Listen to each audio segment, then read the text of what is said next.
Hey guys, welcome back. And a big hello to all my fellow comic and pop culture fans, which I know we all are, or we wouldn't be here, right?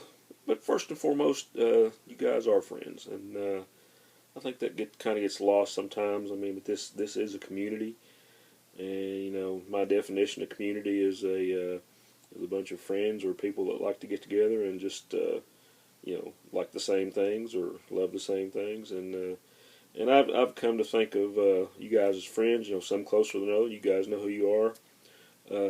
Like I say, first and foremost, I'm just glad to be here and be a part of it.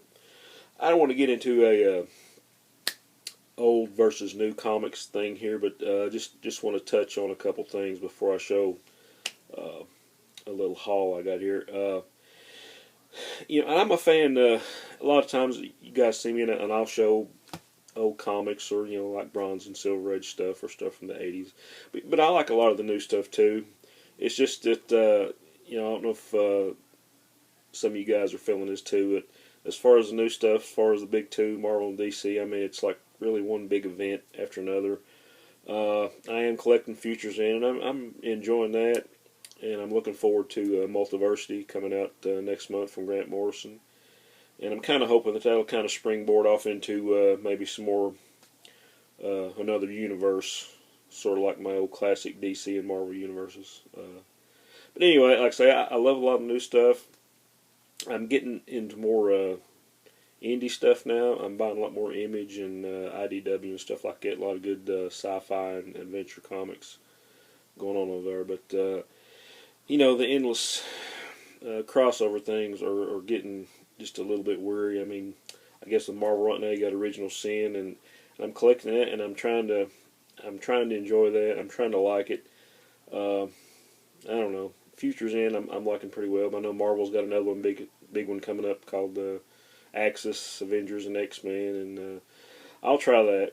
But the thing is, I think you really don't have to have a crossover every year. I mean, I know it's a sales gimmick, and they're always trying to get new collectors interested and get people to buy their stuff. But you can still have the same classic characters, and but just tell a good story. It doesn't have to be a major crossover every issue, or be a 6 or 8 or 12-part issue with all the extraneous crossovers throughout the Marvel and DC line. I mean, just tell a good story. And like I say, I'm not talking down about all that, but it's just I guess I'm kind of getting nostalgic for the old days, the 60s, 70s, and 80s. Just so much good classic stories and art. But before I get too deep into that, I'm going to shut up. I bought a lot, and I guess I was kind of nostalgic for some, some 70s and 80s stuff. And this book just came out probably about 12, 14 years ago. But it has that Bronze Age feel to it. And, and I had a few of these, and like I say, I was kind of getting nostalgic for some 70s stuff without actually having to buy some 70s stuff. Hold on just a second. It's kind of hot here. I'm going to turn a fan on.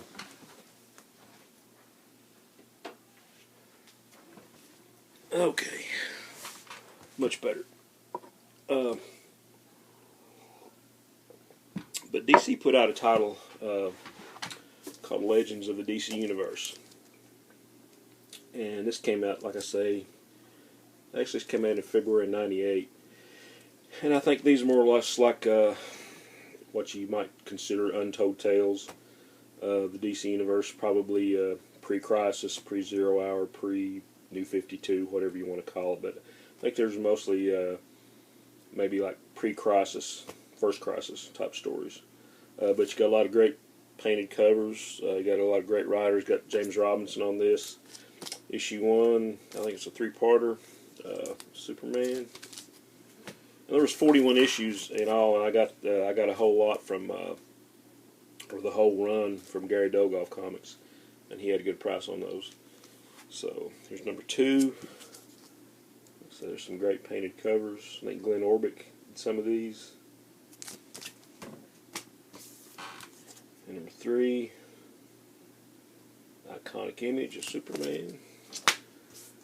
Number 4, we have Wonder Woman by Deodato and Russell. Number 5, another Wonder Woman issue.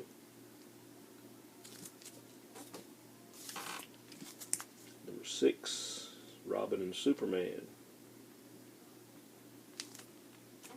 Like I say, a lot of these are like maybe 2 and 3 part stories, no more than maybe 3 parts. Towards the end, there might be like a 4-parter.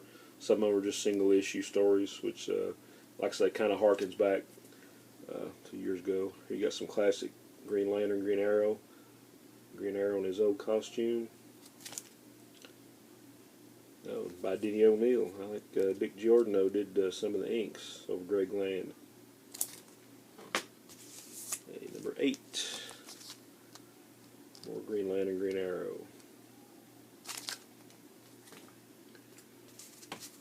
Number 9. Number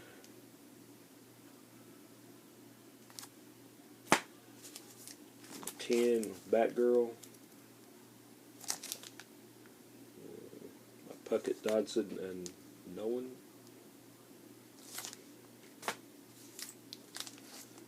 And the second part of that story. Number 11.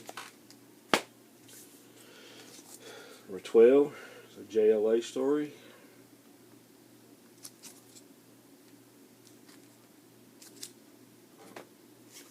Number 13.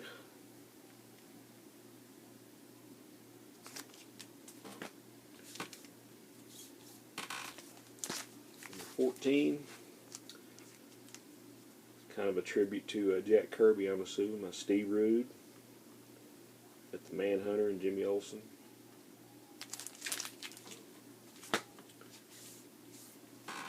Some more Flash, number 15.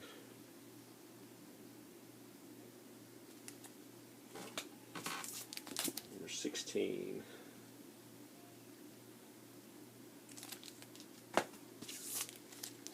'17.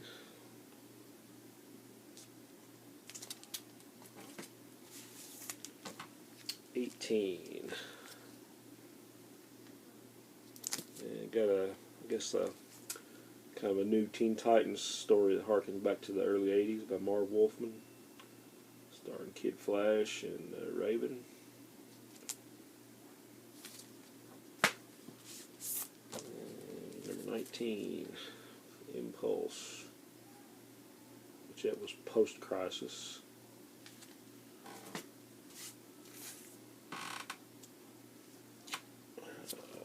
Number 20. Ebb and Sur Green Lantern.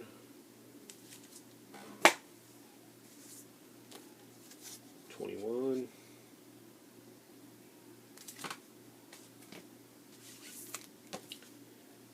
Number 22, more Superman.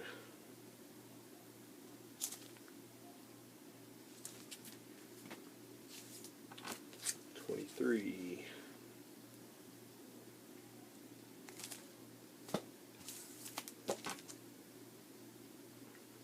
24, featuring Darkseid.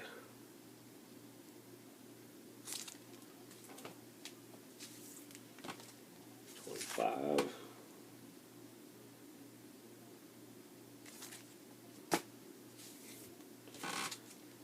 26, there's kind of an odd team up or pairing, Aquaman and the Joker.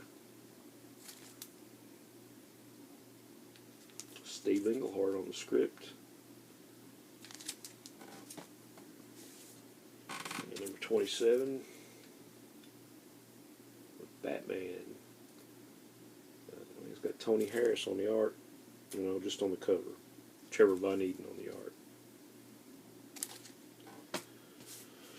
And we have Green Lantern and the Atom. And this one is, of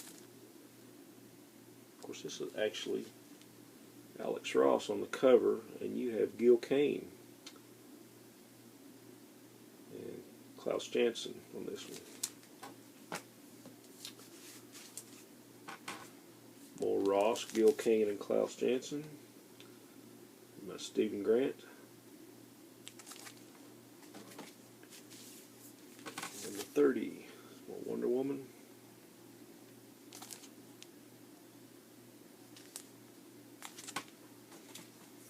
$31.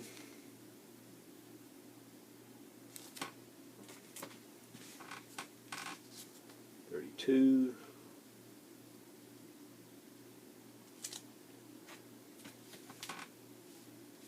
And here we have, I guess this is sort of post-Zero Hour maybe.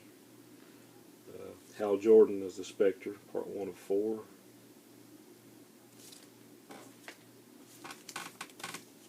Part 2, 34.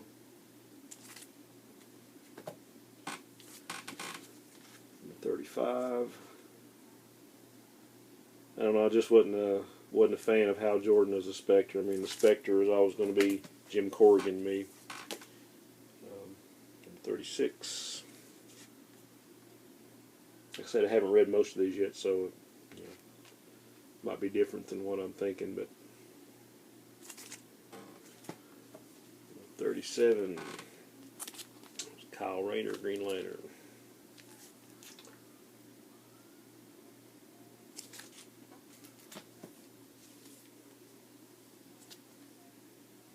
Number 38.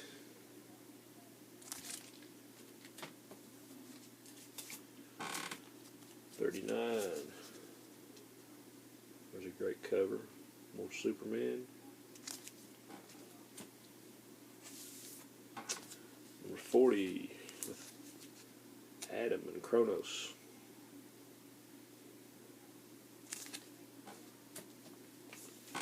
$41, which is actually the last issue. And I kind of have a couple 80-page giants. Some great stuff in these. Number 1, you got a great Joe Kubert painted cover. Got Hawkman, Spectre, New Teen Titans, Adam Strange, Kronos, Doom Patrol, Rip Hunter, Linear Men.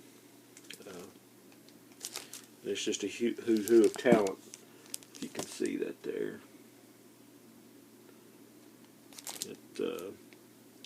Sal Buscema, Steve Ditko, Dave Gibbons, Phil Jimenez, Dan Jurgens, Bob McLeod, Kevin Nolan, George Perez, James Robinson writing, Art Thibert, Romeo Tanghal, Marv Wolfman, and Mike Zeck. So a lot of good stuff in here. Number 2, more of the same.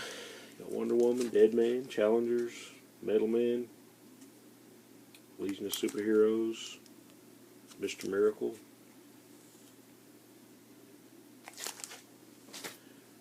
And you have a Legend of the DC Universe 3D gallery. I think this actually has some 3D glasses in it. I know Tony, Why Not Art, he's a big collector of 3D stuff. I'd be real surprised if he doesn't have this one. Hey Tony, hope the vacation is good. If you're back, hope you had a great one. And here we have Legends of the DC Universe Crisis on Infinite Earths, the untold story. This is like a missing chapter from Crisis on Infinite Earths, written by Marv Wolfman. I don't think they get George Perez for this one, but they got Paul Ryan and Bob McLeod do the art, and it's actually really good. I already had this one, but doesn't hurt to have another copy. Anything to do with the original Crisis, I really enjoy. So, that's it as far as Legends of the DC Universe goes. Appreciate you guys watching. I'm probably going to be doing a few more videos in the next couple weeks.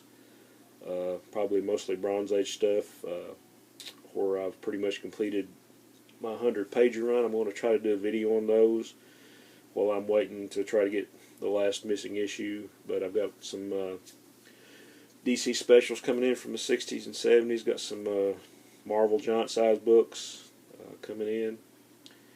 Some Batman stuff. So it ought to be fun. But I appreciate you guys hanging around. All comments are welcome. And I will see you next time. Onward and upward.